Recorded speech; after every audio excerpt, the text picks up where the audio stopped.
ஒரு வாரமாக school leave விட்டதால பையன் ஒரு வாரமாக ஜாலியாக சுற்றிக்கிட்டு இருந்தாப்புங்க. 2 நாளாக பார்த்தோன்னா என்னமோ பொம்மை மாதிரி செஞ்சுக்கிட்டு இருந்தான். எங்கே நம்ம லைட் ஏறி வச்சுட்டு இருந்தான். என்னடான்னு பார்த்தா ப்ராஜெக்ட் ஸ்கூலில் செஞ்சுட்டு வர சொன்னாங்க அப்படின்னு சொன்னான்.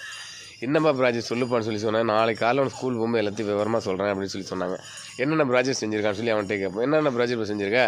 இது வந்து பல்ப்பு வச்சு சின்ன பல்ப்பு வச்சு 3 லைட்டு வச்சு பேட்டரி போட்டு இதை ஒர்க் பண்ண வைக்கணும். எதுக்கு இதெல்லாம் செய்கிற எப்படி செஞ்சுருக்கீங்க? இது செஞ்சுட்டு லீவ் விட்டதுனால ஹோம்ஒர்க் கொடுத்துருக்காங்க. அதனால் இது வந்து கைவினை பொருட்கள். இது கைவினை பொருட்கள் என்ன கைவினை பொருட்கள்லாம் புரியல. கைவினை பொருட்கள்னா கையால் செஞ்சு வர்றது.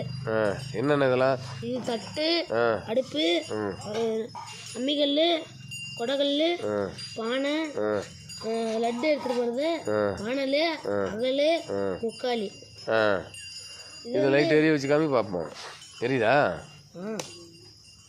Very good. எரியுதா? இதான் உன்னுடைய திறமையா? இல்லை எதை பார்த்து கற்றுக்கிட்ட? இது ஹோம்ஒர்க்லேயே கொடுத்துருந்தாங்க, இந்த மாதிரி யூடியூப்பில் போட்டால் வரும்ன்ட்டு. யூடியூப்பில் போட்டால் உடனே இருந்துச்சு. அப்பா நேற்று போய் வாங்கிட்டு சொன்னால் வாங்கிட்டு வந்தாங்க. Okay, very good, super. நல்லா படிக்கணும்ண்ணா. எல்லாத்துக்கும் பாய் சொல்லு. எல்லாத்துக்கும் நம்ம நேயர்கள் எல்லாத்துக்கும் பாய். ஸ்கூல் போய்ட்டு வரியா? ஓகே, பாய்.